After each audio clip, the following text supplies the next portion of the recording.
Hello dear friends, welcome to my channel English with Chhagan Arora. Friends, आज मैं आप लोगों के लिए एक टॉपिक है लिटरेचर ऑफ द एब्सर्ड। इस टॉपिक पर एक छोटा सा शॉर्ट वीडियो लेकर आया हूँ। आई होप ये आपको एग्जाम में हेल्पफुल होगा। तो ये जो टर्म है, this term is applied to a number of works in drama and prose fiction which have in common the view that human conditions is essentially absurd। तो ये जो ड्रामा और प्रोज के वर्क हैं जो ये मानते हैं कि जो इंसान के हालात हैं वो एब्सर्ड हैं, और ये जो कंडीशन है that this condition can be adequately represented only in work of literature that are themselves absurd. हमारे हालात जो है वो वास्तव में बहुत ज़्यादा अजीब हैं, और ये चीज़ वही लिटरेचर के वर्क बता सकते हैं जो खुद में एब्सर्ड हो, खुद में बहुत ज़्यादा स्ट्रेंज हो। ठीक है, अब ये जो स्टार्टिंग होती है 1896 में, फ्रेंच राइटर थे अल्फ्रेड जेरी, जिनका एक प्ले है उबू रोई, उबू द किंग। ये जो प्ले राइटर हैं एब्सर्ड जेरी, इनसे ये स्टार्टिंग होती है। सबसे पहले इन्होंने अपने वर्क में ये जो थिएटर ऑफ द एब्सर्ड है इसे शो किया था।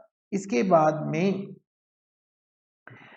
जो इसकी रूट्स हैं ये एक्सप्रेशनिज्म और सररियलिज्म में भी है।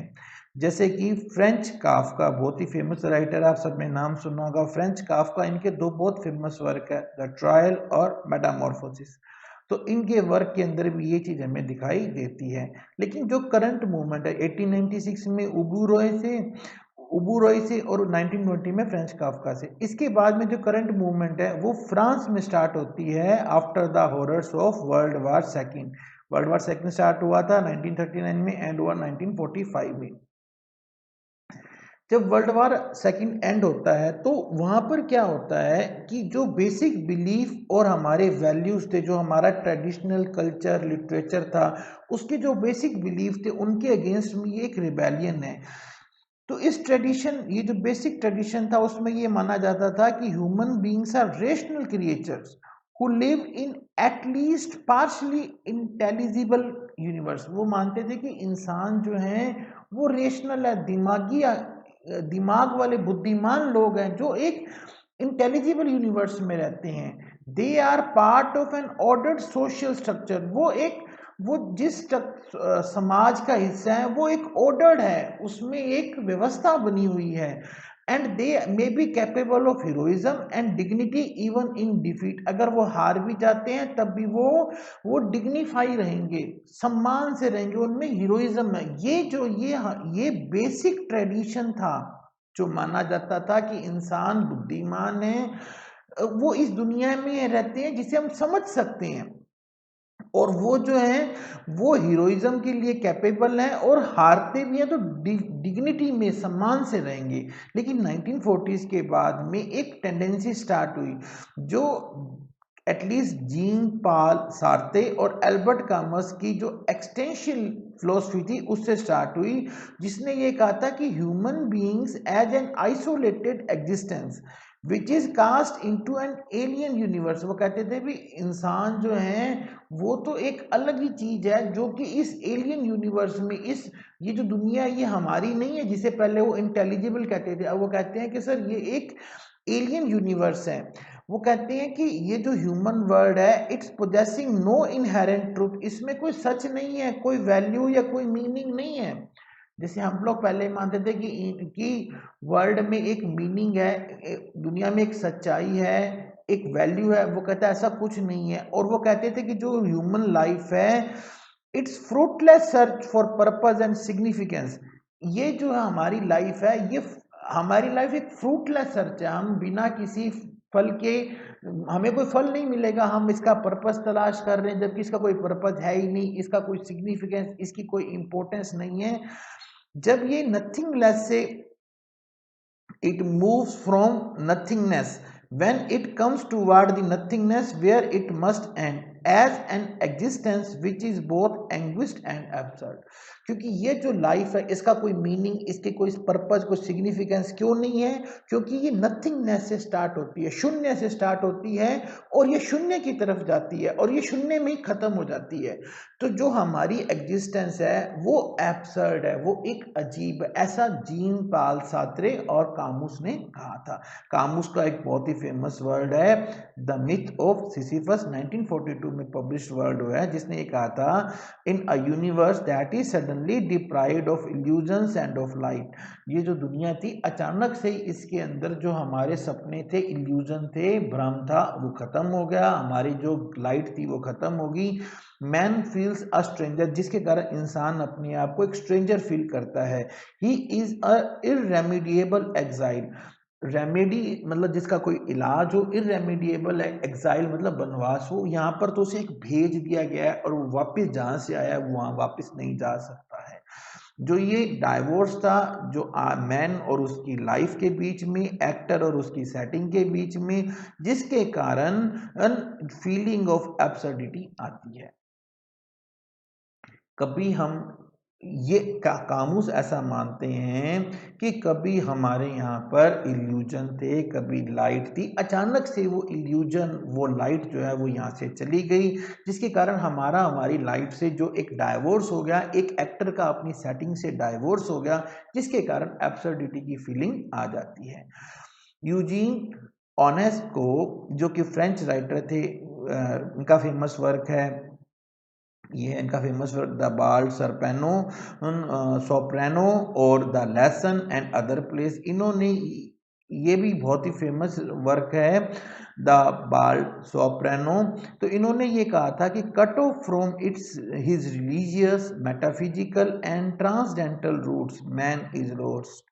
क्योंकि अब इंसान जो है उसकी जो रिलीजियस थी, मेटाफिजिकल, ट्रांसडेंटल जड़ें थी, उनसे इंसान कट गया है, जिसके कारण उसके सारे जो एक्शन है दैट बिकम सेंसलेस, अब उनका कोई सेंस ही नहीं रहा है, they become absurd, useless. Ionesco also said in commenting on the mixture of mood in literature of the absurd, people drowning in meaningless can only be grotesque. Their suffering can only appear tragic by derision. अब क्योंकि लोग जो है वो meaninglessness में जा रहे हैं, ठीक है, हमारे जीने का कोई मतलब नहीं है, जिसके कारण वो ग्रोटेस्क हो गया है, वो जो मतलब है बहुत अजीब हो गया है। अब ये जो हमें नाम याद रखने हैं, तभी आपका अगर ये क्वेश्चन कवर होगा। इसमें अब नया नाम आता है सैमुअल बेकेट, बहुत ही फेमस राइटर हैं द लिटरेचर ऑफ एब्सर्ड के, और इन्होंने ड्रामा भी लिखा है और प्रोज भी लिखा है। ये एक आयरिश मैन थे जो कि पेरिस में रहते थे और फ्रेंच में लिखते थे और बाद में अपने वर्क को खुद ही इंग्लिश में ट्रांसलेट करते थे। इनके दो बहुत ही फेमस वर्क है द वेटिंग फॉर गॉडो और एंड गेम।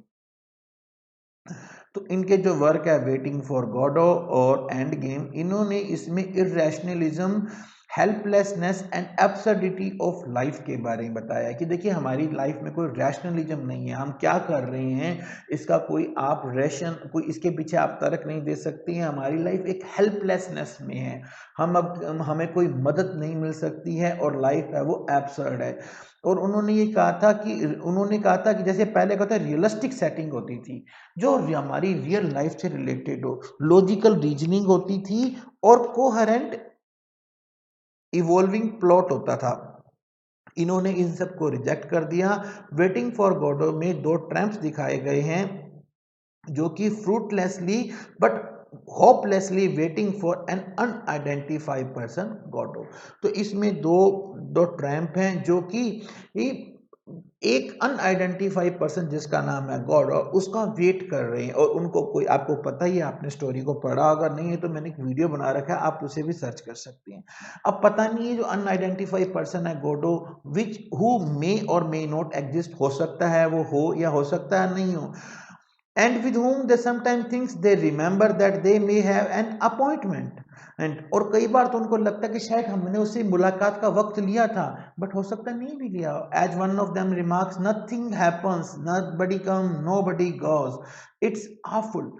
कहता कुछ नहीं हुआ, ना कोई आया ना कोई गया, कितना अजीब है। और ये लाइंस जो हैं ये नेट के एग्जाम में एक बार पूछी भी हुई हैं most work in this mode, ये जो प्ले है ये एब्सर्ड है, ये डबल सेंस में एब्सर्ड है, it's grotesquely comic and irrational and non-consequential. It's a parody not only of traditional assumptions of Western culture but of convention and generic form of traditional drama and even of its inescapable participation in the dramatic medium. देखिए ये जो work है ये double sense में upset है। एक तो क्या होता है क्या है कि ये जो इरेशनल है, आपको इसमें कुछ समझ नहीं आता है, नॉन कॉन्सिक्वेंशियल है, आप कॉन्सिक्वेंस की कल्पना नहीं कर सकते हैं। ये वेस्टर्न कल्चर के की जो ट्रेडिशनल एजम्पशन है उनकी भी पैरोडी, उनका भी मजाक उड़ाता है, बल्कि ट्रेडिशनल ड्रामा का जो कन्वेंशन है उनका भी ये मजाक उड़ाता है। और ये खुद जो है ये ड्रामेटिक मीडियम में पार्टिसिपेट करता है। इसके अंदर जो इसके अंदर डायलॉग्स हैं they are lucid but aiding and pointless, वो बिल्कुल पॉइंटलेस है, फनी है, and pratfalls and other mode of slapstick are used to give a comic cast to alienation and anguish of human existence. अब इसने इसके अंदर प्रैटफल्स का यूज किया है, स्लैपस्टिक्स का यूज किया है, जिससे कि हमें जो हमारी जो एग्जिस्टेंस है उसकी जो एंग्विश है, उसकी जो एलिनेशन है, उसको ये कॉमिकली रिप्रेजेंट करते हैं। पैकेट ने कुछ प्रोज फिक्शन लिखे थे जिनमें से एक है मेलोंडाइज और द अननेमेबल। इसमें इन्होंने एक एंटी हीरो को प्रेजेंट किया है वो play out the absurd moves of end game of civilization in a non work which tend to undermine the coherence of its medium language itself. In works के अंदर एक एंटी हीरो है जो कि सिविलाइजेशन के एंड गेम को show करता है, जो हमारा लैंग्वेज का मीडियम है उसको भी अंडरमाइन करता है। लेकिन अगर आप देखें टिपिकली अगर हम देखते हैं तो बकेट्स के जो करेक्टर हैं अगर वो क्या करते हैं, even if in a life without purpose, अगर उनकी लाइफ कोई पर्पस नहीं है, they trying to make sense of it senselessness, तब भी वो जो लाइफ की सेंसलेसनेस है उसको सेंस देने की कोशिश करते हैं। एंड टू कम्युनिकेट द अनकम्युनिकेबल, जो जिसके कम्युनिकेबल जिसके बारे में बातचीत की जा सकती है, अनकम्युनिकेबल जिसके बारे में बातचीत नहीं की जा सकती है, तो वो अनकम्युनिकेबल को कम्युनिकेट करने की कोशिश करते हैं। लेकिन देखिए यही जो खासियत है ये बकेट को सबसे अलग बनाती है। एक और फ्रेंच राइटर हैं जिनका नाम है जीन जैनेट, जिन्होंने एब्सर्डिज्म और डायबोलिज्म को कंबाइन किया था। अब व्हाट इज डायबोलिज्म? डायबोलिज्म जो होता है यानी कि जब आपके ऊपर कोई डेविल का साया आ गया हो या आपके कोई डेविल से डीलिंग हो, आपके ऊपर डेविल ने पोजेशन कर लिया हो, आप डेविल की वर्शिप करते हो, आप डेविल में विश्वास रखते हो, या आप इविल कैरेक्टर या इविल कंडक्ट में विश्वास रखते हो, यानी कि जैसे अगर आपने डॉक्टर फोस्टर्स पढ़ा हो वो क्या है, वो डायबोलिज्म का एक एग्जाम्पल है। इन्होंने जीन जैनेट ने एब्सर्डिज्म और डायबोलिज्म को कंबाइन किया था। और अब आप इसी तरह से देखिए कुछ अर्ली वर्क थे हैरोल्ड पिंटर का या अमेरिकन एडवर्ड एल्बी का जो वर्क है, जो इनके अर्लियर वर्क है वो भी इसी फॉर्म में लिखे हुए हैं। टॉम स्टॉपर्ड का एक वर्क है रोजेनक्रेंडिस एंड गिल्डनस्ट्रीन आर डेड और ट्रेवेस्टीज, ये जो वर्क हैं ये भी एब्सर्डिस्ट थिएटर के ऊपर चलते हैं, लेकिन ये कॉमिक वे में चलते हैं ना कि फिलोसफिकल वे में चलते हैं। इस मूवमेंट की जो एफिनिटी है उन्हें हम काफ़ी सारे वर्क्स जिनमें ब्लैक कॉमेडी या ब्लैक ह्यूमर का यूज होता है। Black humour, what is black humour? Black humour is a type of comedy that joke about serious और depressing topics such as hopelessness, suffering और डेथ। जो सीरियस टॉपिक है, hopelessness है, दुख, दर्द, मौत, ऐसे टॉपिक के ऊपर मजाकिया तरीके से बात करते हैं। बेल, नेव और inept character in a fantastic और nightmarish modern world play out their roles in which in what Ionesco called a tragic farce, जिसे कि यांस्को ने फारस का है, उसको भी अगर हम शो करते हैं, अगर ये जो वर्क हैं, जो वर्क ब्लैक कॉमेडी या ब्लैक ह्यूमर से डील करते हैं। इसके एग्जाम्पल आप देखिए जोसेफ हेलर का कैश 22, थॉमस पिंचन का वी, जॉन इरविंग का the world according to God, और कुछ जर्मन नॉवेल्स हैं, जर्मन गुंटर ग्रास के और अमेरिकन कर्ट वॉगनहार्ट जूनियर के और जॉन बार्थ के, स्टैनली क्यूब्रिक का डॉक्टर स्ट्रेंज लव, ये भी ब्लैक कॉमेडी का एक बहुत फेमस एग्जाम्पल है। इसके अलावा कुछ प्ले राइटर्स ने एब्सर्ड टेक्निक का यूज करके सोशल और पॉलिटिकल प्रोटेस्ट को भी शो किया है। तो ये जो वीडियो है, आई होप इससे आपको एग्जाम में हेल्प मिलेगी। अगर आपको वीडियो अच्छा लगा हो और आप इसे ज़्यादा से ज़्यादा शेयर कीजिए अपने फ्रेंड्स के साथ। Thank you very much, have a good day.